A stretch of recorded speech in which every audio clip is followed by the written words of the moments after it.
Oral questions. Leader of the Official Opposition. Mr. Speaker, in the recent communication to provincial employees, the Alward government states, and I quote, "The pension amount you receive today will never be reduced from its current level," end quote. Does this mean that the pension amount received on conversion will never decrease and that active employees will have their accrued benefits up to conversion guaranteed at that level for that portion of their retirement income? Minister of Finance. Mr. Speaker, yes, that is true. The base benefit that any retiree is receiving at the time of the conversion will be protected, and that also goes for existing employees. The accrued benefits that they have achieved at the time of conversion will be protected, and it will be protected under legislation, Mr. Speaker. Thank you. Leader of the Official Opposition.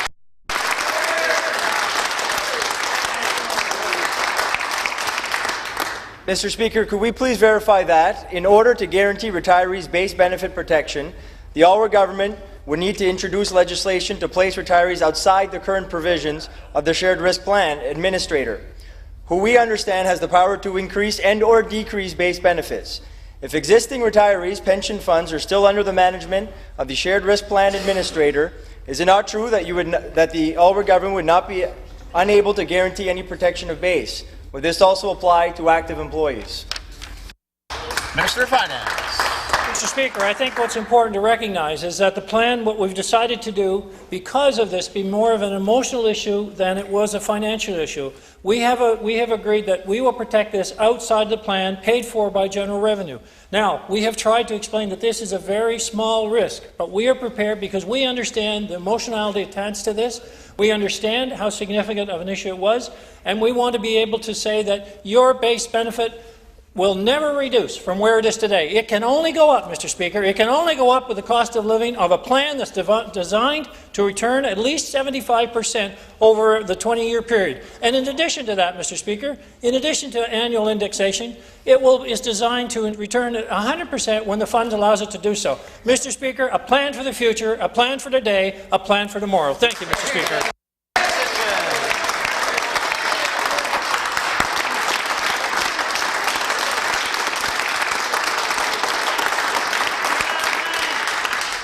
Monsieur le Président, nous aimerions avoir des précisions sur des déclarations qui ont été faites récemment par le ministre des Finances. Par rapport aux prestations de base sur le modèle de régime de retraite à risque partagé, est-ce que le ministre peut, s'il vous plaît, nous expliquer si les prestations de base vont croître avec chaque rajustement annuel de la vie chère, afin que la base, ainsi que chaque rajustement de la vie chère reçu, devienne la nouvelle prestation de base garantie? Mr. Speaker, the base benefit that is protected is the base benefit at time of conversion. It's true, your base benefit will increase with cost of living indexing that will be paid conditionally as the plan is designed to do so. And it's true that your base benefit, your amount that you will receive every year, will increase. But the portion that the government is protecting is the value that exists at the time of conversion, Mr. Speaker. Your pension today will never go lower. Thank you, Mr. Speaker. Leader of the Official Opposition. Monsieur le Président, afin de clarifier davantage, j'aimerais demander au ministre des Finances si la nouvelle base, la vieille base sur l'ajustement de la vie chère, sera garantie pour les années suivantes, et est-ce que les augmentations de rajustement à la vie chère seront ajoutées aux prestations de base? Comme le ministre des Finances a déjà dit, les augmentations seront composées au fil du temps. Minister of Finance. Mr. Speaker, I think I've answered this already, but as it is stated, the base benefit that is protected is the base benefit at time of conversion. Your pension annual check will go up every year with the cost of living indexation, and it will increase year over year, or it will at whatever levels dependent on the ability for the plan to pay, but it's designed to pay 75%. And it is currently, the risk analysis is paying 85%. So, Mr. Speaker, we have a very solid plan here that is fair to pensioners, It's fair to employees, both current and future. And most importantly, Mr. Speaker, it's fair to all those taxpayers, 60% of whom do not have a pension. It is a right model, a balanced approach, which is very consistent with this government, Mr. Speaker, and an approach that we need to move forward on, not sit and think and roll back time. Thank you, Mr. Speaker. Leader of the Official Opposition. Monsieur le Président, j'apprécie les commentaires du ministre des Finances, mais j'apprécierais si on pourrait seulement répondre aux questions qu'a à faire avec la grosse réforme qui ose croire qui est bon pour notre province, Monsieur le Président, au lieu de faire des arguments de parler de d'autres néo-brunswickois. Avec la récente annonce des changements au régime de retraite, est-ce que le ministre des Finances peut, s'il vous plaît, nous expliquer pourquoi ces changements ne peuvent pas être faits au sein de la loi sur la pension de retraite dans les services publics actuels, Monsieur le Président? Minister of Finance. Mr. Speaker, it's very important to understand how the plan works. The plan works and is effective because it is designed and funded to sustain itself. It's not designed to be continually funded by the taxpayers. It's not designed to pay, as it has been, $673 million over the last 20 years, additional supplementary payments to keep it afloat. Mr. Speaker, the plan is designed that as the returns allow, the cost of living will be paid and the pension every time it will be increased due to the cost of living. That is not the protected amount. That is the amount that will be grown through your annual pension. The protected amount is what is there at the time of conversion. But, Mr. Speaker, it's important to realize that we can't put this off. It is a case of losing hundreds of millions of dollars just in annual payments in terms of supplementing a pension plan which is bound to be broken. It will fail 2 or 3 or 10 or 15 years down the road. It's a security that we're looking for. Security for pensioners, employees, current and... Leader of the Official Opposition.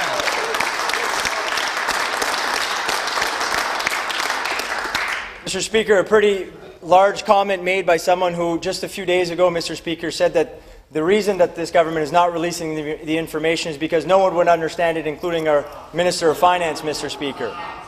So to start saying what will happen in 5, 10, 15 years is a bit of a stretch, Mr. Speaker, if they can't even tell us what's happening now. Mr. Speaker, will the Alward government commit to ensuring that they release all information? Because I'm quite convinced that the people in the gallery and New Brunswickers across the province that care about this issue will make sure they take the time to fully understand all of the numbers, fully understand all of the options, and fully understand what the Alward government is proposing happens to their pension plan, Mr. Speaker. So, considering that New Brunswickers collectively and those who are concerned will find out exactly what those numbers mean and better options, Mr. Speaker, will the Minister of Finance, will the Premier, will this government confirm that they will release the information that the people need to make an informed decision, Mr. Speaker? Minister of Finance. Mr. Speaker, if we go back at the time when the members of opposition said, boy, it is great that the David Alward government is looking at fixing the pension plan. The leader of the NDP, same thing. It's time this was done. Commended the task force and the appointment the Premier made. Now, Mr. Speaker, all of the information has been provided. We paid for the actuary that the Pension Coalition chose. We shared everything, and I would like to know if there's something missing there, because I personally said, whatever they want to see, we have nothing to hide. That was viewed, that was looked at. It was, the rationale was there. We have a problem.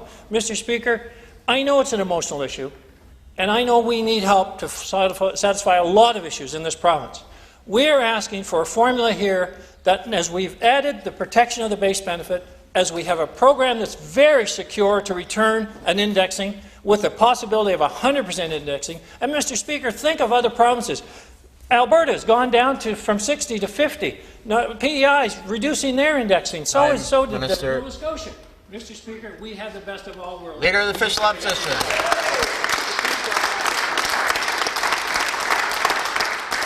Monsieur le Président, lorsque le gouvernement Alward a commencé à parler de ces réformes ici, ils ont dit que ça serait volontaire. Ils ont décidé de briser cette promesse comme qu'ils ont brisé presque toutes leurs promesses depuis 2010, Monsieur le Président.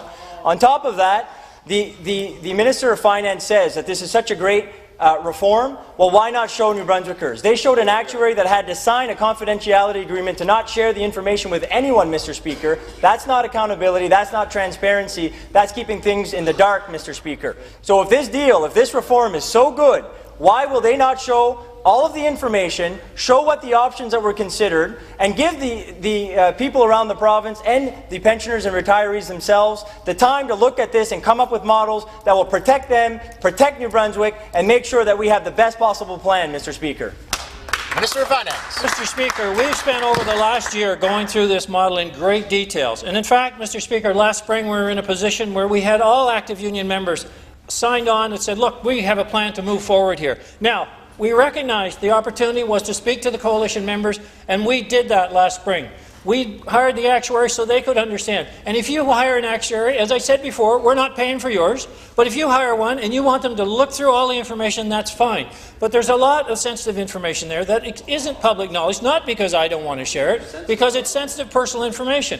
Mr. Speaker, you're welcome to look at it with the same confidentiality agreement, but that is not going to hold up this, which is what this is all about. You finding a way to hold up moving this province forward, and we're not going to let it happen, Mr. Speaker.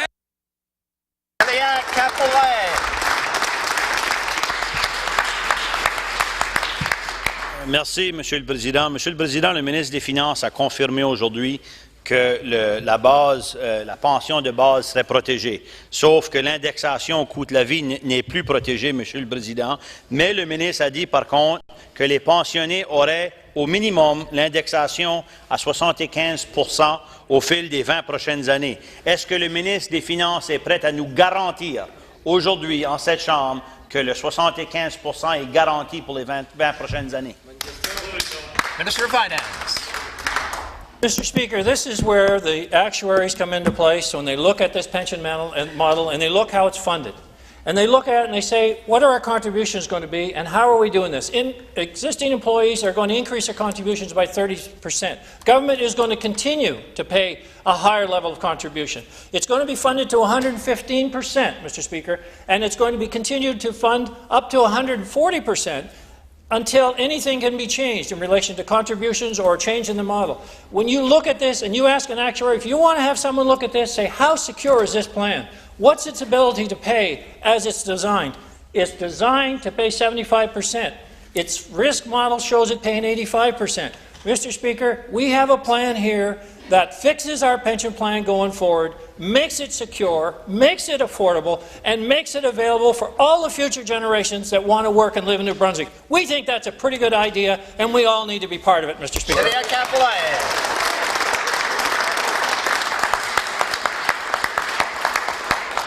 Mr. Speaker, I'll take that answer as a no. The 75% is not guaranteed. That's what the minister is saying. The 75% over the next 20 years is not a guarantee, despite the minister trying to make people believe that it is a guarantee that they will get at least 75% of their indexing yearly over the next 20 years. He is not able to provide that guarantee here today. Maybe it was lost in translation.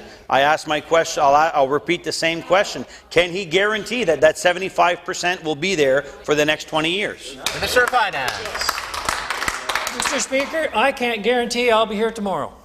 But I'm telling you, our plan is funded with the security that allows it to pay out on a formula over 20 years that says this plan is designed to have the ability to pay 75% of the cost of living with as funds allow to pay 100%. And no, we cannot guarantee it, but look at what this would cost if we just left it out, didn't do anything.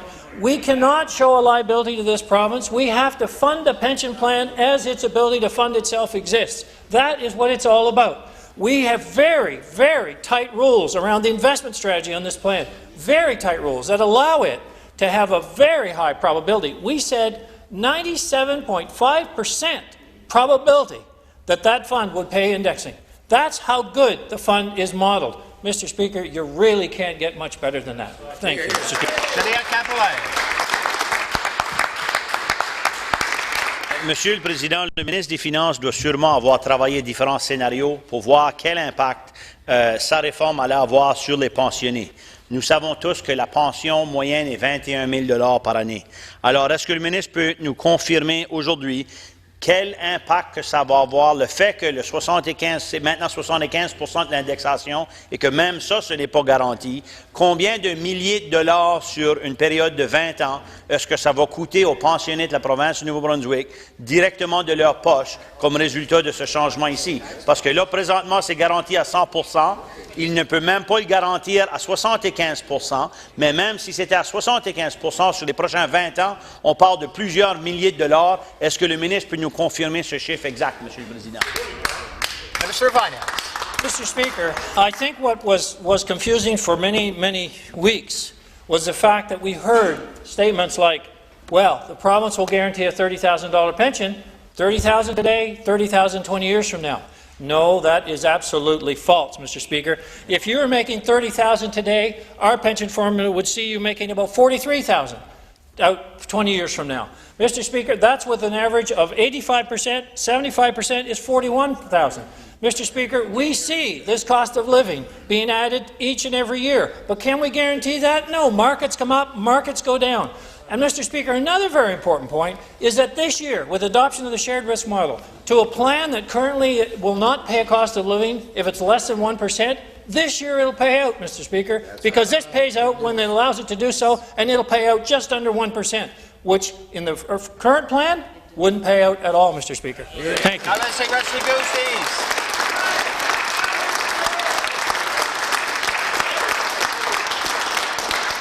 Thank you, Mr. Speaker. Mr. Speaker, the Minister of Finance has talked a lot about imposing the shared risk pension plan on the public service and retirees, but has said very little publicly about the government's intention to impose the shared risk pension model on the members of the teachers' pension plan. Does the Minister deny that it is his intention to bring the teachers' pension plan into the shared risk model as well? Minister of Finance. Mr. Speaker, although we have not had any formal discussions with the teachers, we are sharing information with them. They, in fact, are using the same actuary that the Coalition used. They're looking through the same numbers so they have full understanding of where the plan is. And, Mr. Speaker, although the meetings will commence in the coming days and weeks, there's only been very preliminary discussions. We will be looking at the principles and guidelines and following the same rules as applied to the PSSA under the shared risk model. Mr. Speaker, we recognize the opportunity is there to fix the plan for the teachers. They recognize that. They recognize the province can't keep pouring money into this. They want to look for a solution. We want to look for one with them. And, Mr. Speaker, this legislation has nothing to do with the teachers. We all know that. But the point is that we're working together to find a solution, and a solution must be found. Thank you, Mr. Speaker. Mr. Speaker, in addition of the management of the public service pension plan, the New Brunswick Investment Corporation also manages the judges' pension plan. And again, this is another area where the minister has not talked about it publicly, and we're not sure where he was going. So my question again would be to the Minister of Finance. Will the Minister of Finance please advise as to whether this is also under consideration? Minister of Finance. Well, Mr. Speaker, we have not had any discussions with the judges, and I know that's kind of a different plan, but at the end of the day, the purpose would be to look at how that would apply to the shared risk model. I did want to comment about MBIMC. In relation to the MBIMC and their role going forward, and I know there's been a lot of debate about the 5 years that is built into the contract, we actually are working with MBIMC. They're working with members, active members. There's actually retirees on this board as well, a committee to look at best governance practices so that we know that we have the best going forward model for New Brunswick. We want to see MBIMC continue to invest all of our pension investments. We see a chance for them to actually grow the business. Right. For municipalities to build their portfolio. They shouldn't be just stagnated on what we have. Build their portfolio, their expertise. But, Mr. Speaker, would you give your money and say you got it for life regardless of your performance? I don't think so. We're defining the guidelines for them to follow. I'm sure they'll meet them, and I'm looking forward to them exceeding all expectations, Mr. Speaker. Monsieur le Président, le ministre des Finances a déjà pris la position qu'il ne négociera pas des changements au plan de pension, mais il est prêt à imposer des changements à travers un projet de loi. Est-ce que le ministre des Finances peut nous aviser s'il négociera des changements au plan de pension avec des groupes syndiqués ou non syndiqués, ou est-ce que son intention est de l'imposer, ce plan, sur tous les groupes? Minister of Finance. So, Mr. Speaker, I think that what is evident is that all the groups that have come forward to date, and of which the number 9 is the PSSA, so the others that have all come forward to date, we've worked in a very collaborative process. We've worked as a solution that they support, and in this proposal we're putting forward, we have the active members certainly putting forward that they agree to that. We have one group that is surprising. We have about 2/3 that have signed on to this at this point in time. We had everyone last spring. They have now, it seems like there's a national approach to a New Brunswick's problem. We have a solution. It's a New Brunswick solution. It was made with New Brunswickers, and we plan to continue on with that. Mr. Speaker, when we put forward the legislation, it'll explain the details around this, gives lots of opportunity to have further discussion, I'm sure. But, Mr. Speaker, our plan is laid out. The principles are secure. The consultations have been done, and we feel comfortable about moving forward, and we made the changes necessary to support the issues that were being addressed last spring. Thank you. Le modèle de régime de retraite à risque partagé sera géré par un conseil d'administration indépendant. Est-ce que le ministre peut nous expliquer la composition du conseil indépendant ainsi que les qualifications personnelles des membres de ce conseil? Minister of Finance. So, Mr. Speaker, the reason for the independent board is that members themselves want to be part of it. They want to be part of the Board of Trustees. They'll be made up by trustees of the plan members and of government members, equal representation. That is how the SRP is designed, that plan members actually have a say in their plan. Kind of a unique concept, really, I guess. But we think it's valuable. But we also want to understand how MBIMC plays that role going forward, working with the trustees, because that is a new model for MBIMC, because now they will report to a Board of Trustees of each plan. And so our governance committee that's working together is to understand how best can we combine these efforts, maybe even how best can we consolidate the funds going down the road, but that'll be for the committee to decide. But the important thing is we want to grow the talent and the management capabilities that we have with MBIMC. We want the plan members to have a say in how they're planned. Part of the plan members and the appointment of those board members will be related to their qualifications and where they fit in the pension world. Monsieur le Président, le ministre a indiqué que les prestations de base seront protégées sur un modèle de régime de retraite à risque partagé et qu'elles ne seront jamais réduites. Est-ce que le ministre peut nous garantir que le conseil d'administration indépendant ne prendra pas de décision à l'avenir de réduire les prestations de base? Minister of Finance. Yes. Member from Carrick-Out. Monsieur le Président, est-ce que le ministre peut nous confirmer qu'afin de convaincre des groupes de joindre le modèle de régime de retraite à risque partagé, il a offert des places sur le conseil d'administration indépendante? Alors, le ministre peut-il nous dire à qui il a promis une place sur le conseil?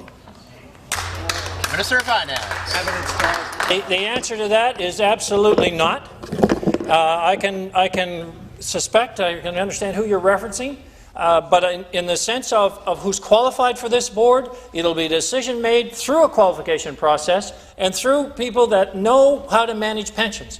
I think it's important that plan members will want to do that. They'll want to have qualifications that it becomes a functional board that can actually assess the operation of whoever invest the managers could be, but they want to know that they're doing the job and protecting their plan. And Mr. Speaker, I think if we talk about appointments and boards in the past, we can all say we have an opportunity there. And this is going to secure the ability to define the qualifications and the skill sets needed to have right oversight on a pension members board that is so important. Member from Moncton East. Thank you, Mr. Speaker. Mr. Speaker, it is proposed that the shared risk pension plan will be governed by an independent board of trustees. Will you confirm that the plan will only be administered by the New Brunswick Investment Management Corporation for a limited time frame, and then trustees will decide who manages the investments, at which time the plan might not be no longer be managed in the province, but managed by Bay Street investment firms? Minister of Finance. So, Mr. Speaker, I think I answered this question a few minutes ago in relation to, would you put your investments in the hand of any investment manager and say, there you go, you've got it for life. Regardless of how you perform, you've got it. Of course you wouldn't. And so in this situation, it's very well defined how the plan needs to perform in order to achieve the results that are prescribed and how we pay out to members and what members cost for contributions. So, Mr. Speaker, we have very clear guidelines of how an investment management company needs to perform. MBIMC are part of the analysis of a governance committee looking at best practices, as I said, but also defining the role they can play going forward. We have had unanimous agreement within the members, the active members, the participants in our discussions, that we would like to see MBIMC continue to be the investor of choice here in this province. And we all believe that. We want this expertise to stay in New Brunswick, and I am confident they will meet and exceed our expectations, Mr. Speaker. Thank you, Mr. Speaker. Mr. Speaker, so the minister says there's no guarantee, and the member for New Maryland Sunbury West, in his when he was ad-libbing his member statement, said that it may only be for 5 years, Mr. Speaker. So the New Brunswick Investment Management Corporation has had success in securing higher than average returns for the pension plan despite the challenging times. Will the minister admit that the cost of management of the plan outside the province might result in much higher investment costs, taking millions of dollars more out of the plan funds than if the fund continued under the management of the New Brunswick Investment Management Corporation? Minister of Finance. Mr. Speaker, we have secured in the MOU the fact that they have 5 years that we put as part of the agreement in order to define the governance model, define the criteria, and allow MBIMC to fit into this model that can secure their future and how we go forward. Mr. Speaker, if you talk about their cost ratio, yes, they have a preferred cost management ratio to other investments. So they have an advantage right there. But, Mr. Speaker, let's talk about the returns that they've had over the last number of years. They've averaged just over 4% real rate of return, and they've been targeting about 6.5%. But a real rate of return over 4 was their target. Mr. Speaker, you know what it costs to float our current plan? 8 to 10%. That's why we've been putting $673 million in it. You cannot fund that plan with the current interest rates, and that's why it has to change. So we think MBIMC can be the investor of choice, but, Mr. Speaker, they cannot get the returns to fund this plan, and we don't really think any investment manager can. That's why change we must, and change we will. Thank you, Mr. Speaker. Mr. Speaker, the minister is showing doubt in his own policy. Will the Minister of Finance confirm that the New Brunswick Investment Management Corporation employs over 40 people, and there is a financial benefit to the New Brunswick economy province in terms of over $9 million in salaries and goods and service purchased locally, plus an added benefit of almost $80 million invested in small New Brunswick businesses and universities that will potentially be lost if the New Brunswick Investment Management Corporation is wound down? Minister of Finance. Mr. Speaker, I think we've showed and we've demonstrated here how we want MBIMC not only just to be stagnant in their current portfolio, but to grow their portfolio.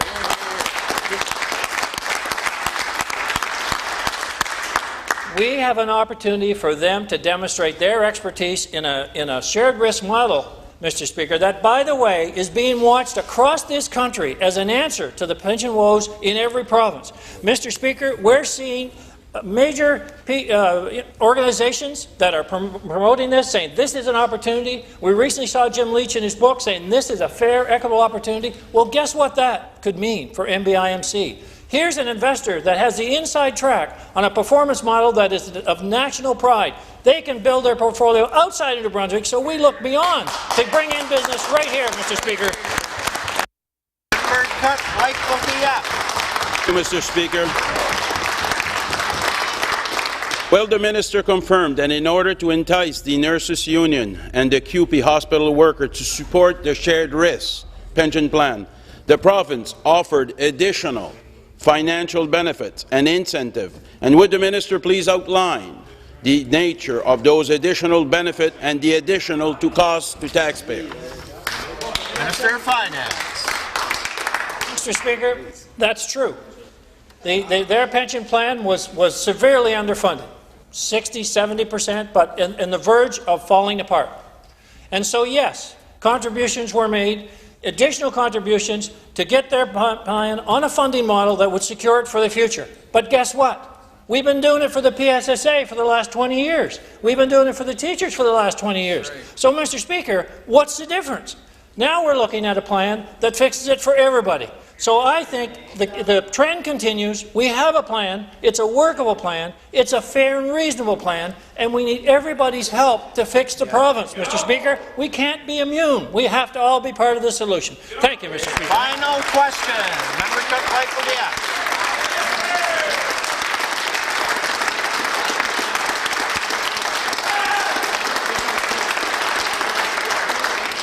Final question. Order. In the main estimate 2013-14 under QP Hospital Pension Plan, you have budgeted $33 million. The previous year, 2013, you spent $13 million. This represents a budget increase of $20 million. Was this money used to sweeten the pot for the QP Pension Plan as an enticement to sign on? Mr. Finance. Mr. Speaker, as I attempted to say before, there's no secret. The contributions from the government increased in order to save that plan. That plan was in serious trouble. And it's no secret that we've been doing the same thing for the teachers in the PSSA. So, Mr. Speaker, if you look at that, for the teachers in PSSA over the last 20 years, $1.6 billion. Billion, Mr. Speaker, additional payments, additional money out of the taxpayers' fund, paid out of general revenue. We can't keep doing that. So the plan now brings it together, secures plans for those that were falling apart, stops the special payment and propping up plans that cannot be funded by this province, Mr. Speaker. There isn't a future there. Secures plans for pensioners, employees, and future employees, and has a model that is going to be the envy, and is the envy, of this country. Mr. Speaker, New Brunswick is on the map because we're the first ones under David Alwar's leadership. Minister.